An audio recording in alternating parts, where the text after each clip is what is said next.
Our second presentation this evening by Graham Mcloughin. Is that how you pronounce your second name, Graham?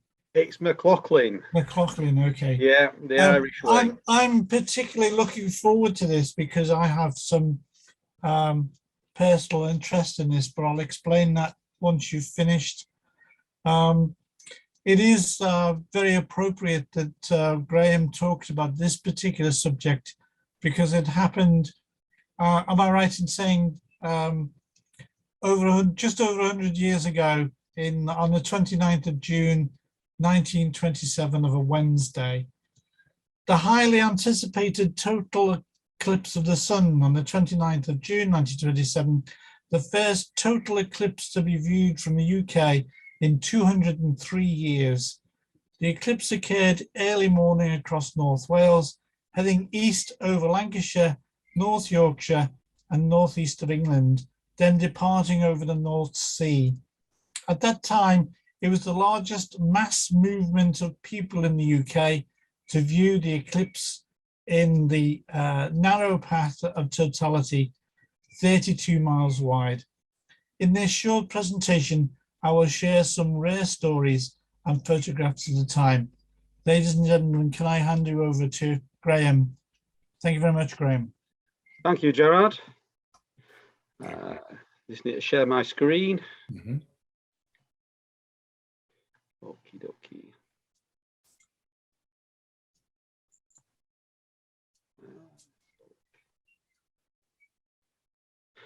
Can you all see the screen? Is that working okay, Gerard? Yeah, we've got this. We've got the slides now, Graham. Thank you. Lovely, thank you. Hello, everyone. Thank you for letting me give you this. It is a brief talk. I'm going to keep it to 20 to 30 minutes. So I do present this talk to a much longer period, about just over an hour to societies and groups to do this. So the eclipse of 29th of June, 1927 happened on a Wednesday, and it is actually the anniversary today of the eclipse 94 years ago. And when Gerard was asking for guest speakers, I thought this might be appropriate, being for the SHA birthday, and it was also on the actual day itself. And just before I begin, this morning I decided to get out of bed early. I thought, let me have a look, see where the sun would have been at 23 minutes past 6 in the morning, because where I currently live, I would have been just off the centre line. So I would have had 10 seconds of totality. And when I looked out, there was a big cloud all over the sun, and I felt the frustrations of many of the observers of the day. And just to the east of where the sun was, there was a big clear spell. So I thought anyone who would have been 94 years ago, had it happened today, would have seen it maybe a quarter of a mile away. Where I was, I would have missed out. Okay, so as Gerard said earlier, it was the first total eclipse in 203 years. So it was really highly anticipated.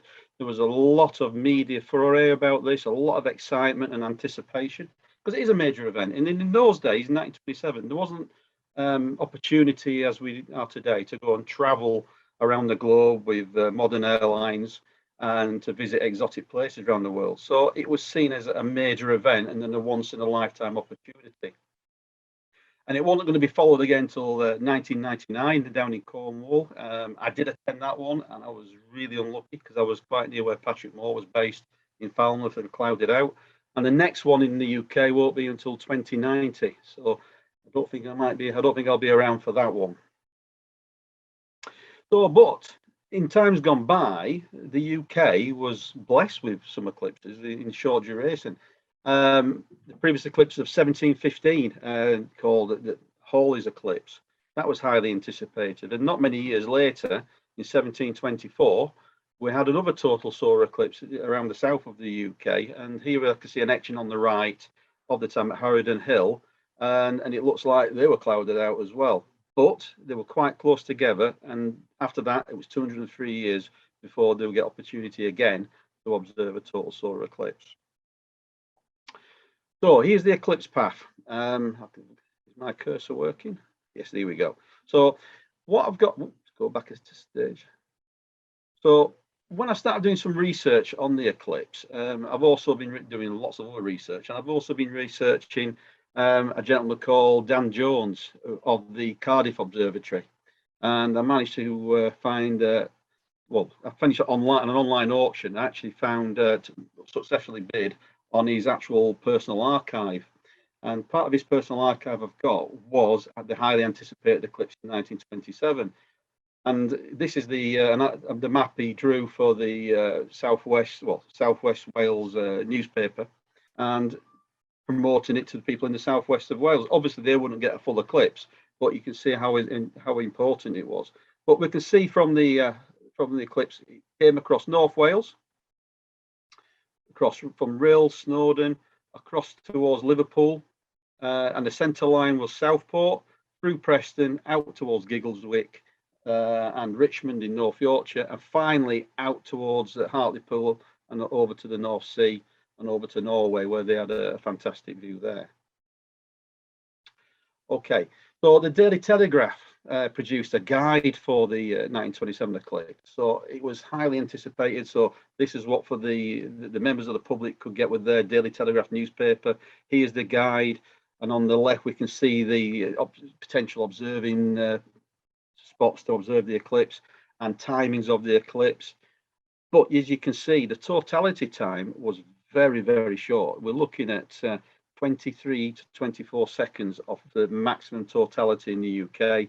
Over in Jackmook in Norway, they got 50 seconds of the eclipse. But in the UK, we were looking at 23 to 24 seconds.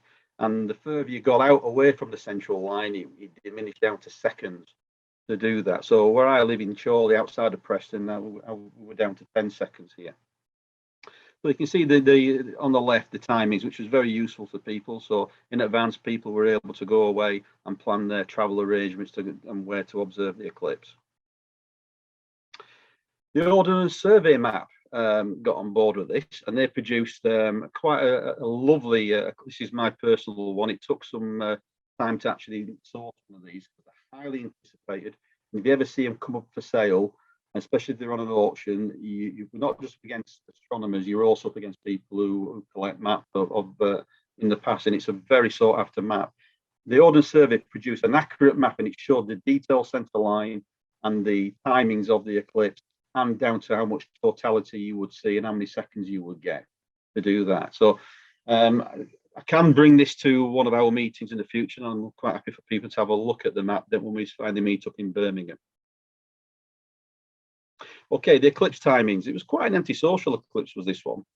The first contact was 5:20 in the morning. So people would have to be up and about probably all night for this. So they had to be up, very antisocial. Totality in Preston occurred at 23 minutes past 6 in the morning. And last contact was 7:15. So in theory, people could observe the eclipse and have the breakfast and off to work they go on a Wednesday morning. And the maximum totality time was 24 seconds. And we've mentioned before, Sweden managed a fantastic 50 seconds. So they were blessed with 50 seconds. So the preparations were going on for many years before this. So they had to, it was highly anticipated, and they had to think about where they have the best place to observe the eclipse. Big thing they have to look at is the UK weather. The UK weather is so unpredictable and so changeable. They were looking at previous weather forecasts and weather readings from the past on that particular day of the 29th of June, especially the year before. And like today, people where you are in the UK today, it's been very changeable here. This morning in Lancashire, we had heavy rain this morning. So most places would have been unlucky. So they have to look at the observing locations, ease to get to, and what's the best weather prospects. So they were looking at that. I'm going to look at those in a second. And travel. So bearing in mind, we didn't have modern motorways like we've got now. They had to plan ahead to how they're going to get to the observing locations. And the main source of travel in 1927 was by the railway. And the railway really bought into this by preparing eclipse excursions at a cost. So there was money to be made. and accommodation. So way in advance. Like if people who remember 1999 in Cornwall, there was a big rush. They thought, oh, everywhere's going to be sold out. The prices were sky high. But it was similar here. So people have to think, where do we travel to? And every, especially in Southport, every hotel and bed and breakfast was sold out well in advance. And the media had a big play to in this as well. It was big talk in the newspapers. It was big talk in like magazines, especially motoring magazines. It was also the Meccano magazine. I've got the 1927 every edition for that first 6 months of 1927, and every issue had a big article on the Eclipse, which I'll be able to show you shortly. So rail travel. We're talking about the rail companies buying into this. So they thought there's money to be had. So they were looking at day excursions, overnight excursions. There was first class, second class. They were also providing astronomers to give talks about the eclipse, what they could see and what to look out for. So this one here shows the eclipse of the sun to Richmond, and it gives the timings on the cost that it would cost people to go there. And they were sold out. They were absolutely sold out. The other form of transport were the charabanc, like open top buses. They were sold out. So here we are at Leyburn in North Wales, not North Wales, what am I saying? In North Yorkshire. And here's quite a rare photograph of Leyburn railway station on the eclipse morning. So people would have travelled to the Leyburn to observe the eclipse, probably at the railway station or the surrounding area to do that. So here we can see them. I would guess this has been taken just after the eclipse, so they're probably waiting for the travel home. But again, it's quite a rare photograph. So I'm trying to show you some of the social aspects to the eclipse. And the newspaper guide. So here's the copy of the front cover of the Daily Telegraph Guide to the Eclipse. You can still find these about. If you're looking up on online auctions, they do come occasionally. And if you do see one, I highly recommend getting this because it's quite a detailed piece of document. And on the right, we can see a newspaper cutting of, I think this was from the Mirror, and it shows 200,000 people moving into Southport. Now, it was seen as the biggest mass movement of people in the UK today. So people from the south were travelling up to the northwest or the northeast of the UK. People from Scotland and the north of the UK were travelling south to view the eclipse. So it's a big mass movement. So most people travelled the day before or the night before. If they travelled the night before, and most of them stayed up if they didn't have a hotel, and they were partying, having a picnic overnight. So there was much merriment going on as well. So here we have, so each newspaper and some of the guides would have the eclipse glasses. So these are a few selections of the ones I've collected over the years, and they still work. They still work. I've looked at recently at the sun to see how the sun would look through them, and they do give quite a pleasing image. But these are some from the newspapers, the Burnley News. We've got, is it Brito Margarine bought into the act as well? So if you bought their margarine, you were getting an eclipse glass with that as well. So many travel through the night, as I said before. Many danced and partied all night. So there was a lot of in the towns. A lot of venues were having dancers on throughout the night, and to finish just before the eclipse. So people went outside to observe the eclipse. Many remote locations. I'm talking Waddington Fell, which is in the Forest of Bowland. It's a beautiful, even today, it's a beautiful area of the UK. It's now an area of outstanding natural beauty, and it's still an awkward place to get to. But people were driving there in their thousands. Waddington Fell is approximately between 30 and 40,000 people there observing the eclipse. So you can see there were probably traffic jams on these single track country roads. It also, even today, if I talk remoteness, it is a fantastic place for observing the night sky. Even now, it's got one of the darkest sky sites, especially in the north of England. So I highly recommend it. Most people bypass the Trough of Bowland because they go up the M6. It's very close to the Lake District. So it's one place where I think it's one of the true wildernesses left in England. So like many slept in the cars as well. I'll talk about one of those in a minute. So the eclipse tragedy. So there was there was quite a few eclipse tragedy. at Giggleswick, and this gentleman, he slept through the eclipse in his car, only to be woken by the cloud from the crowds leaving in the morning. Can you imagine arriving there just after midnight, thinking I'll just set the alarm or I'll just get a few hours shut eye, only to miss the eclipse and walking up? You'd be absolutely gutted over that as well. But there were some sad incidents as well. There was like the St Anne's near Blackpool. There was someone who collapsed and died. There was someone in towards Keighley who collapsed and died. So, and there was one or two others who collapsed and died during the eclipse. So you can imagine what some people would be saying and thinking tales of war due to the eclipse.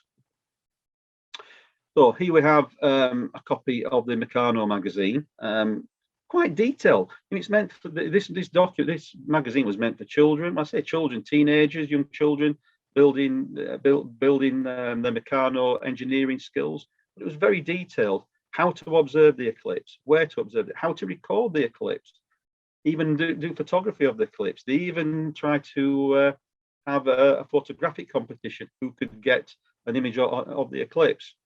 You didn't get many successful people putting in for the eclipse because many areas were clouded out. So he's the observing locus, the main observing locus. We looked at Giggleswick, where the Astronomer Royal, Sir Frank Dyson, was based. There was Richmond in North Yorkshire, Southport, Snowdon, Stonyhurst, and Preston, and various other locations on the centre line. So I'm going to talk about one of these two locations. And I think Gerard will be talking about Liverpool, I hope. So here's an original photograph I've recently found. It's the Frank Dyson, the Astronomer Royal. Here he is at the location in Giggleswick, and here he is with the 45-foot camera. So here he's with his wife and his daughter, and then they're looking at the back of the camera where the photographic plate would be, and at the other end would be the objective. Now, these are big, cumbersome telescopes. So I'm going to show you how they actually use these to obtain an image. Bearing in mind, they'd only had 23 seconds of totality, so they didn't have long to, if they got it wrong, it was a one chance only to get a photograph. So here we have Dyson and one of his assistants. And what we can see here, we can see what's called a colostat. And they use these in time gone by for the eclipse, the 1914 eclipse to Härnösand in Sweden.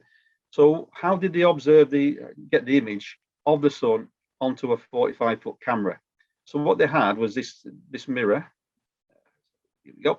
There's the big mirror. So they had that stationed way in front of the telescope, and it was designed to be like an equatorial mount, clockwork, and it was tracking the sun. So that would be pointed at the sun, and it would reflect into the large cameras to go onto the photographic plates, and that's how they capture it. Modern day now, we've got DSLR cameras which we can point and shoot and get quite good images. And if we don't have a good image, we can delete it and get another one as well. So they were really up against it with this. This is quite hard and challenging to do, and I think I take my hat off to these people getting their images for the eclipse. Here's the crowds at Giggleswick. A lot of people turned up on by trains, drove to Giggleswick. I'll show you some of the cars in another photograph shortly. But they had the army as security, so they were trying to keep the people out of the Astronomer Royal's encampment who were doing serious observations. One of the main objectives they were looking at was to photograph the corona and prominences. Back in 1919, they'd already proved with Eddington's eclipse of the theory of relativity, and I don't think they were able to do that sort of the level of detail observation due to the shortness of the eclipse. But they were aimed to get the corona, and also a possibility of getting spectra of the corona. The corona in the days, you've probably heard of it saying an element called coronium. They were looking for that, thinking it was a new element, but it was proved in the 1930s to be a form of iron. So they managed to solve that problem. In previous eclipses, they kept finding this line on spectra, and they were thinking they've got a new element here we've discovered, but they didn't actually find it wasn't correct until the 1930s. So here's a 19-second exposure taken with the 45-foot camera at Giggleswick. Like I say, it was a one chance only. to do that. So in 19 seconds, that it lasted 23 seconds. So if they got it wrong, that was it. They didn't get another chance to do that. But from here, we can see some prominences towards the top and the edges. So they were very lucky.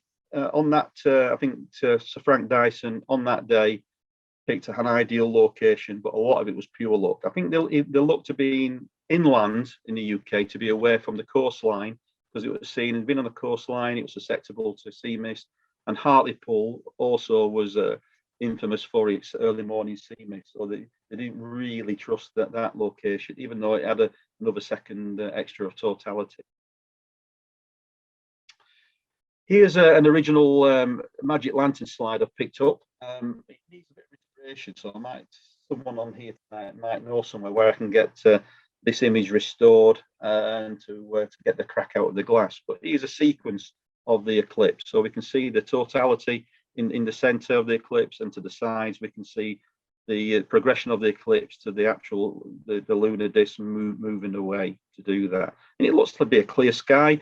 We did see the corona, there was lots of cloud about, so at the right time North Yorkshire were very lucky. And here's another photograph of the Gilswick eclipse, so we can see they managed to capture the corona, so they were quite lucky with that. But unfortunately, it wasn't like 2 to 3 minutes of totality, so they were unable to get more detailed images. The expedition of Father Corti, who went to Härnösand in Sweden, their quality of their images was far superior to anything I've seen of 1957. And I think that's purely down to the seeing, and also to the time they had to image the eclipse. So here's Jeremiah Horrocks Observatory. Some of you may have be aware of the observatory. It's a lovely little observatory in Preston. Anyone who's in the northwest or wishes to have a look, if they contact me, I'm a key holder, so I'd love to let the organise in the future the party from the SHA to come and visit the observatory. But George Gibbs, who we can see here, he was the designer and the curator of the observatory. And he came to Preston in 1905, and in 1910, he took over the curatorship of the then Deepdale Observatory, which was based about a mile away, but he refused it twice, and he said, I will only take on the observatory as a curator, providing the corporation who owned the observatory and funded it would modernise the observatory with equipment and possibly a future new observatory. And they kept that word. So in 1926, they agreed to fund the new observatory. So they moved it about a mile from its current location. It was at Deepdale, down near the prison in the centre of Preston. And they moved it to Moor Park, which in 1927 was seen as less light pollution and a more suitable location away from local housing, which were belching out coal smoke. So he designed the observatory, and they funded it to do that. So, but he thought, hang on a minute, there's an event which will be spectacular to coincide.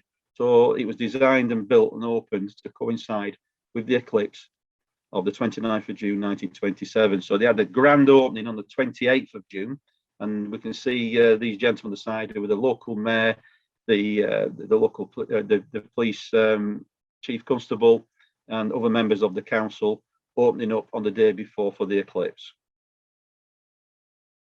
Okay, so Moor Park, here we have the eclipse morning. So here we have the official observing parties. I'll just introduce some of them to you. The main guy here is on the left, which is George Gibbs. He was an engineer. That was his background, but he's also of a love of astronomy, and he was an accomplished observer. He became a fellow of the Royal Astronomical Society in 1912. So he was the designer and the curator of the observatory. And to the right of him, we have a gentleman. His names escape me now. He was the electrical chief electrical engineer of the corporation, and the two gentlemen to the right, they were guests from London. And you can see some of the smaller telescope. The main telescope in the observatory is an 8-inch Cook refractor, but because the way it was in the observatory and the eclipse was only 12 degrees above the horizon, couldn't get the telescope low enough to capture the actual solar disk. So what they did, they had telescopes outside the observatory, And he would look at the technology here. All you need is a telescope, a bit of wood, and a brick, and that was what they used to track the sun.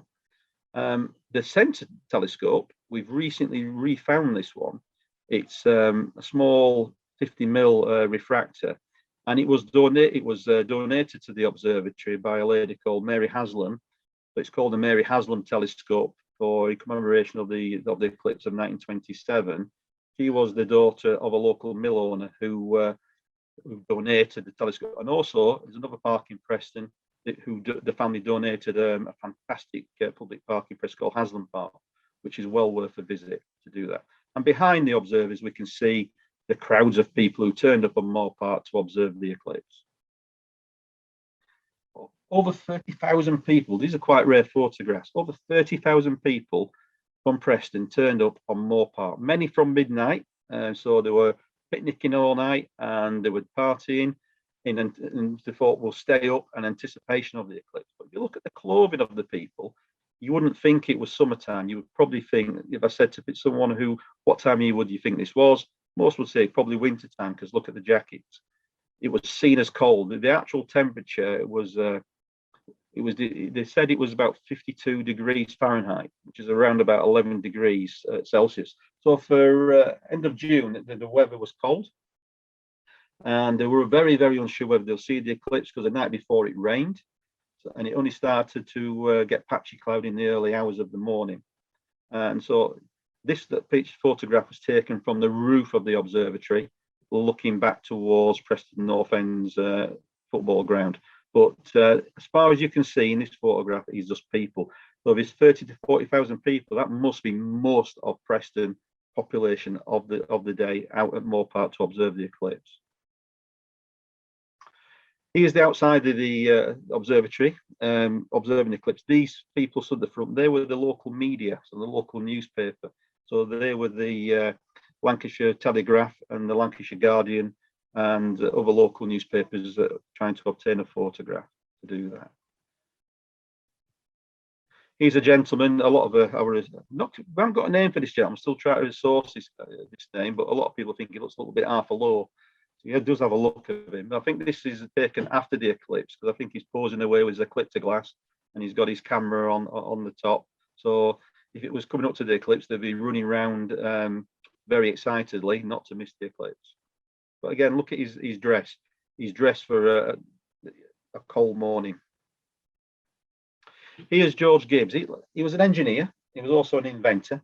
His fame was to attend as the chief engineer on the 1914 eclipse expedition, Härnösand in Sweden. So he was the expedition engineer. So he had good skills at making things but the eclipse here, he's made some kind of contraption of some kind of telescope with photographic plates at the back. He was also famous for inventing the Pilkington-Gibbs heliochronometer. Some of you may have heard of that. It is like a form of sundial, which would accurately tell the time via the sun down to a minute of GMT. And that was only surpassed in the 1920s when the BBC Eclipse pips came regular on the radio. So until then, that was one of the most accurate timepieces. There was about 1,000 of them made, and during the Second World War, many were melted down for the war effort. And there's about less than 50 left. I've been fortunately recently to get an original heliochronometer, so I was quite fortunate with that.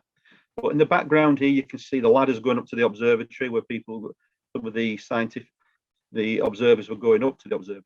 The main observers at the observatory for the eclipse were Preston Scientific Society, which established in 1876.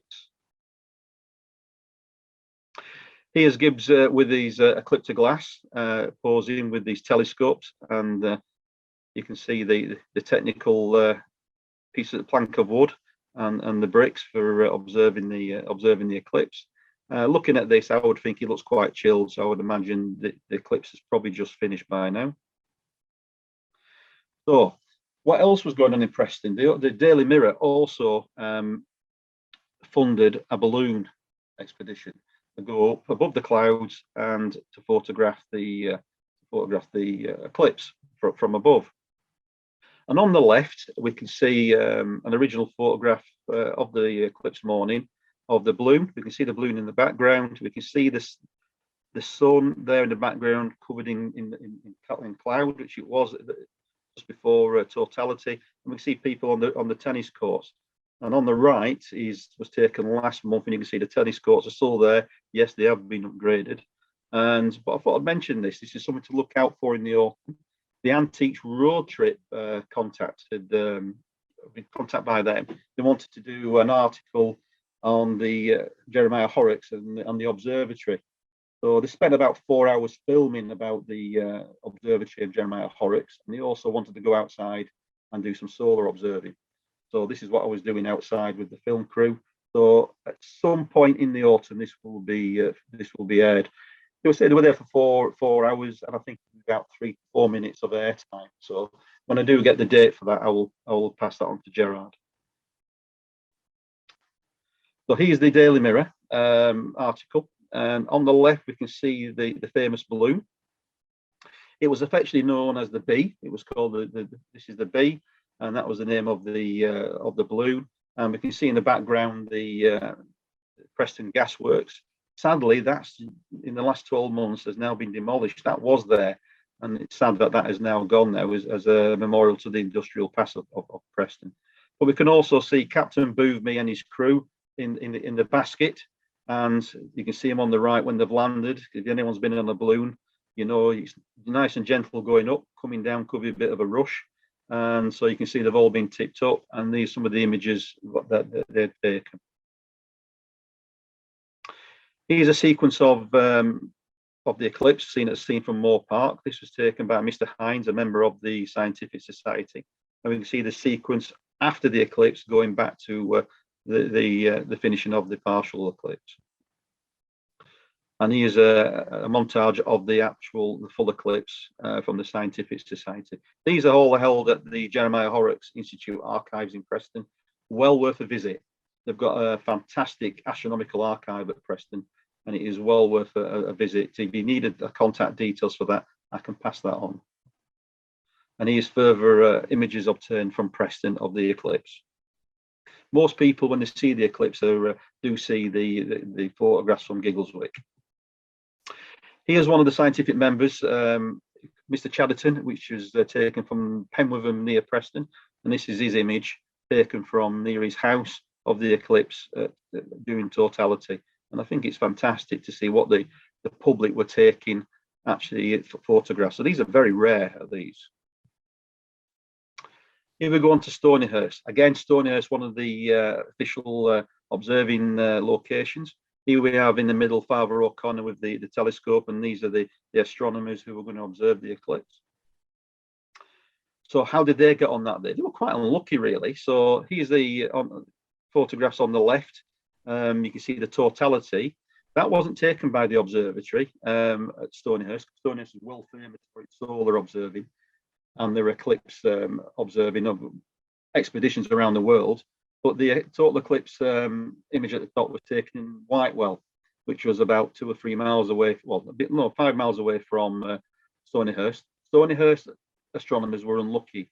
Father O'Hare, with the boys, he was told to take them away from the main observing and the professional astronomers who were taking accurate readings down to the cricket pitch. They had a fantastic view. Isn't that typical? So all the boys of the Stonyhurst had a fantastic view, and the astronomers who were 500 meters away didn't get a view of the totality. And I think that's quite amusing that so all the boys saw it. And to be fair, I think it's good that they did. Now the BAA was on board with this. They had observers planned all the way along the centre line from North Wales all the way up to the northeast. They had people on Mount Snowdon. Mount Snowdon, they saw the shadow, but they were rain. They didn't get any views whatsoever. They were clouded out. They were hoping to get up the mountain to be above the cloud. But anyone who does mountaineering in the UK, like I do, you often find you go up to the top of a mountain in the UK, you don't get a view. So nothing's changed there. But on the list on the left, it showed the various people who were tasked to go and observe the eclipse. And they were tasked, some were doing temperature readings, some were doing photography, and some were doing drawings. So they're all tasked with different things to record. Here's Southport. So here we have Sir John Rutherford Bart. He was observing the eclipse there with his, it looks like a 60mm telescope. They were successful at Southport. They had some fantastic views at Southport. And so they had about 500,000 people on the front observing the eclipse in early morning. And here's one of the souvenirs or the guides what were published before the eclipse. I think it's quite interesting because if you look at the right, it was telling this is a good way of the social engagement of the public, what they were doing. So they were dancing 8 till 11, dancing from 2:30 till 5:30 in the morning. So they were organising things to go on throughout the night. So it was a big cash in for businesses to make money as well. So nothing's changed from modern time to the times gone by. Here we have Settle. This is quite an unusual photograph. This is a eclipse morning. There's a couple looking similar from this you might see on postcards, but I managed to obtain this one other than the postcards. And I think it's quite new. And I've been looking at the photograph because I like to see the cars to give you an idea of what the people were driving of the day. But if I look into the middle, they're all stood round in the middle. And there's this gentleman here. I don't know if he's singing or he's preaching. So I'd like to go and visit the area's archive to see if there's anything on this, to see what was going on. Was it a religious preacher? Was it someone entertaining with singing? Or was it something else? So it'd be interesting to know what that would be. Here's an image from the BAA member, Mr. Wormsley. He was at Dale Head. Now, Dale Head is no longer with us today. He's that village. It is in the Gisborne Forest, on the border with Troffer Bowl and up to North Yorkshire Dales. It is now a reservoir called Stocks Reservoir and Gisborne Forest.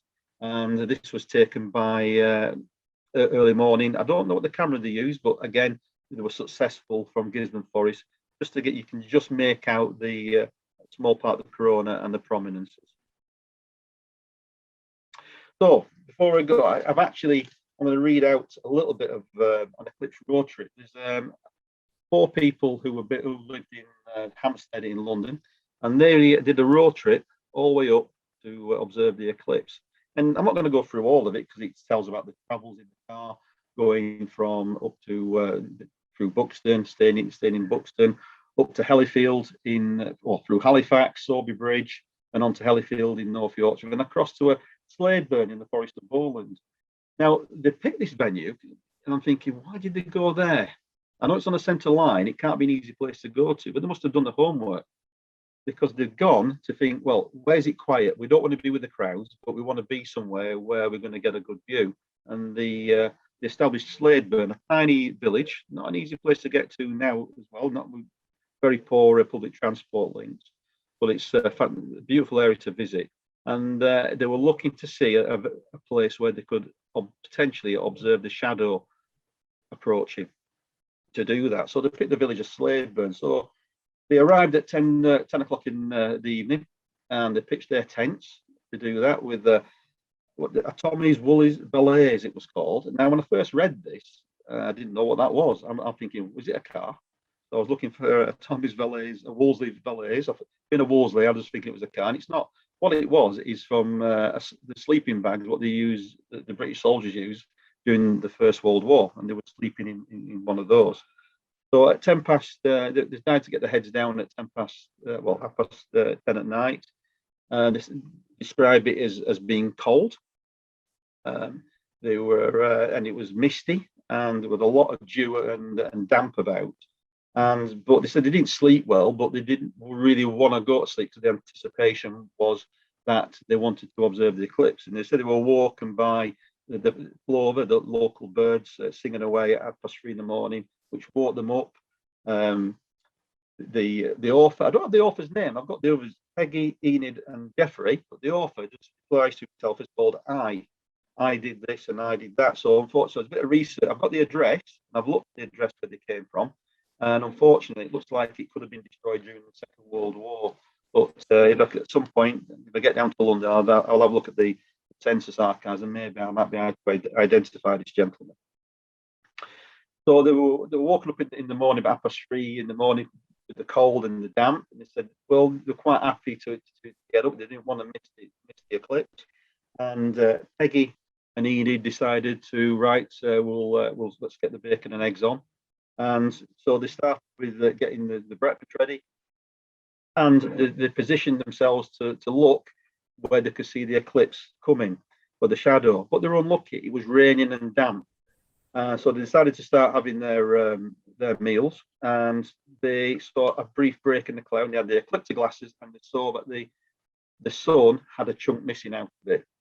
And in anticipation, they actually could see what they could describe as lakes of clear sky approaching.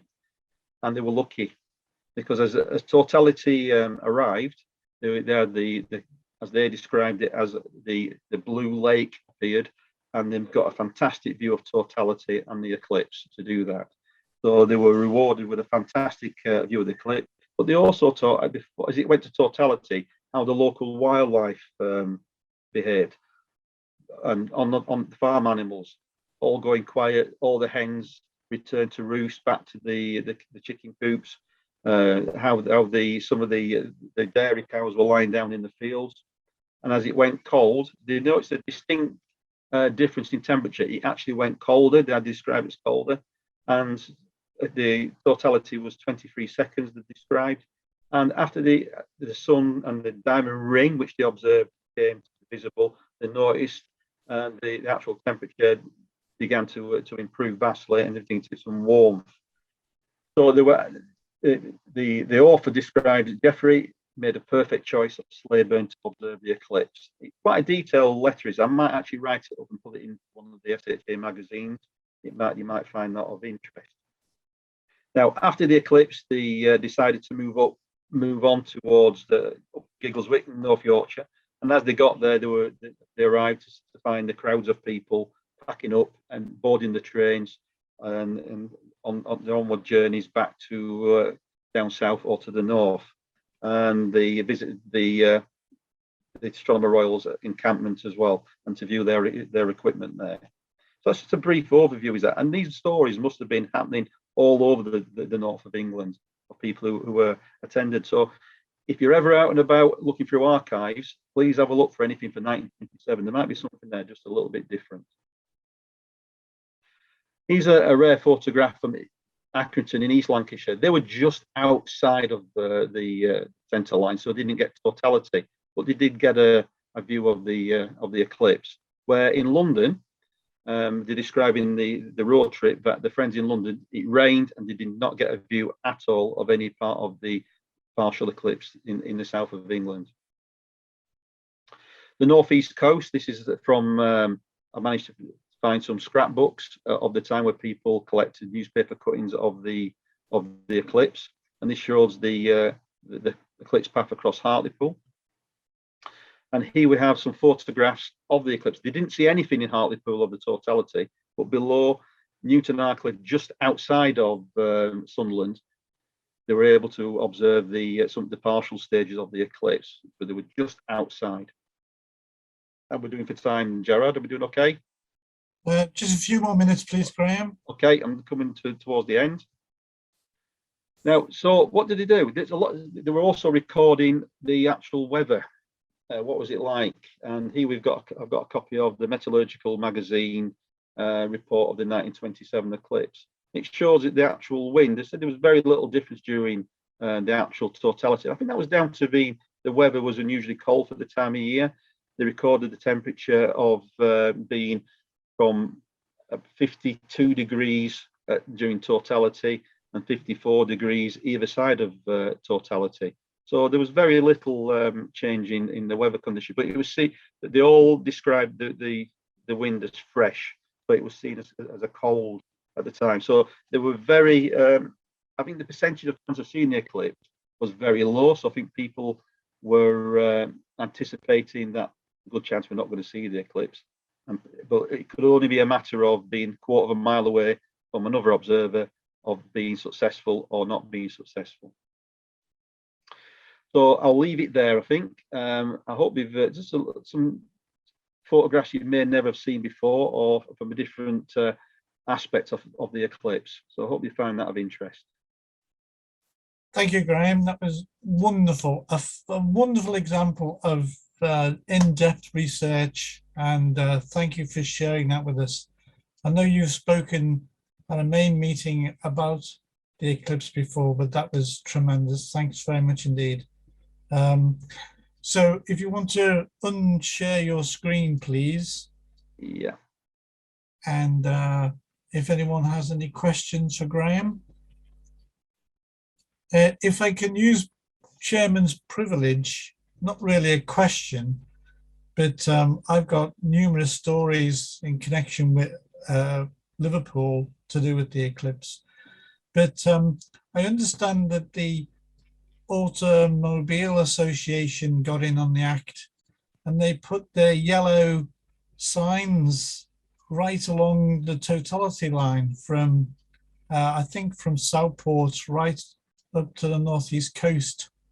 And they're all sought after by collectors because there's still one, I believe, in place. I can't remember the exact location, but again, it connects into the cultural side of how an astronomical event affected a great deal of the population.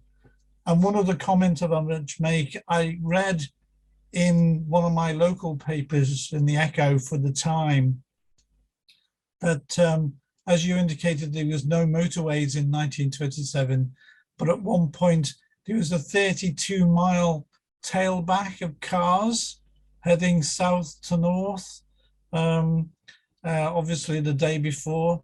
And I think some of those people probably didn't find a car parking space because cars weren't really accommodated for in them days.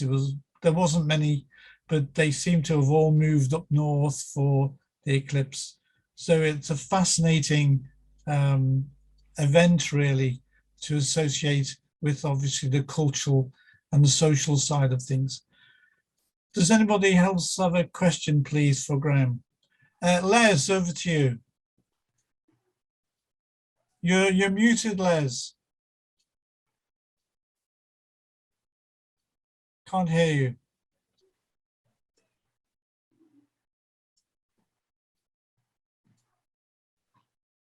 Try again. Unmute. Yeah, you've muted yourself again. That's it. Okay.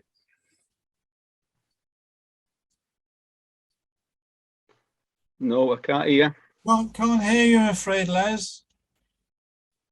Do you want to try again in a moment for your question? Okay. Perhaps you could send it on the chat. Write it out for us.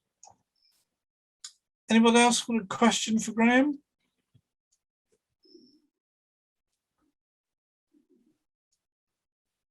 I've recently obtained a billhead from a transport company, which was for taking a school children from Liverpool to Mcloughin, where Jeremiah Horrocks was curator to observe the eclipse. Because the St. Michael's Church in Mcloughin was on the centre line, so I think there was a bit of a investigating by some teachers thinking, well, that'd be a good place to go observe the eclipse, a famous place for where Jeremiah Horrocks observed the transit.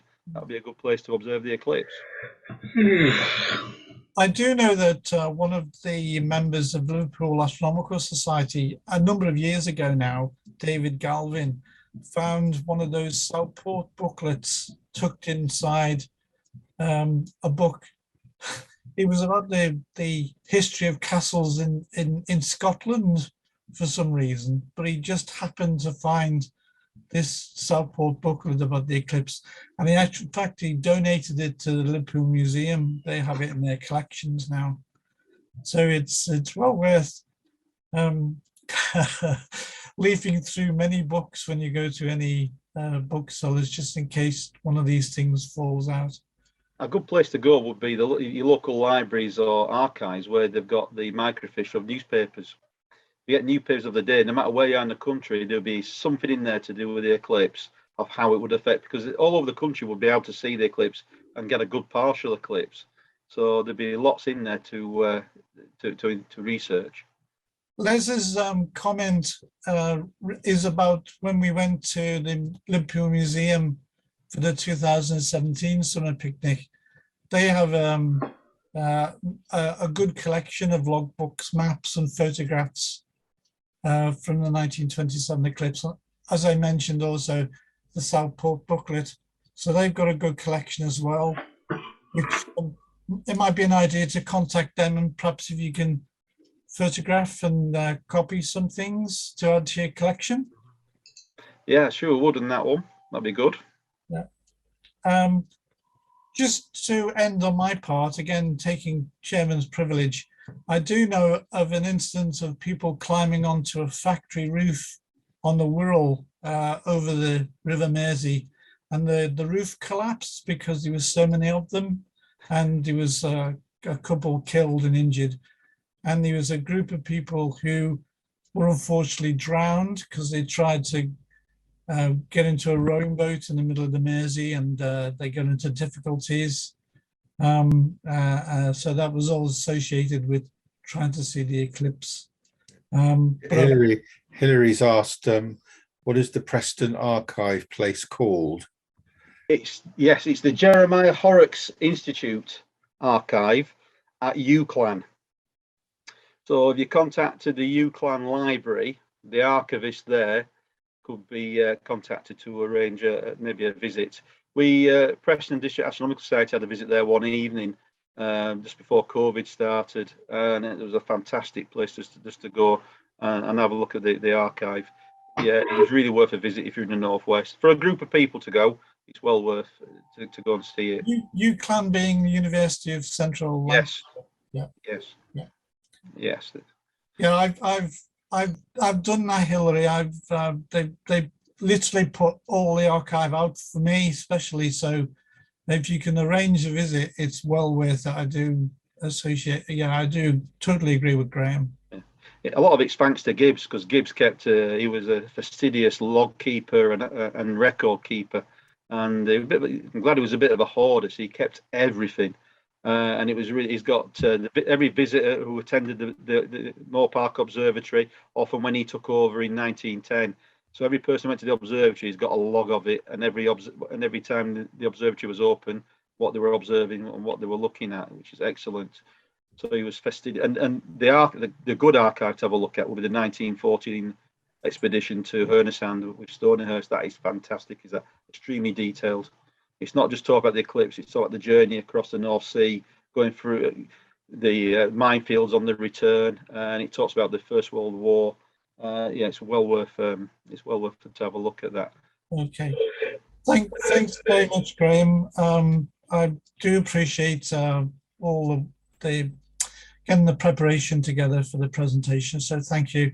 And if you can stay, there might be more questions and we can discuss more about the events of the 29th of June 1927.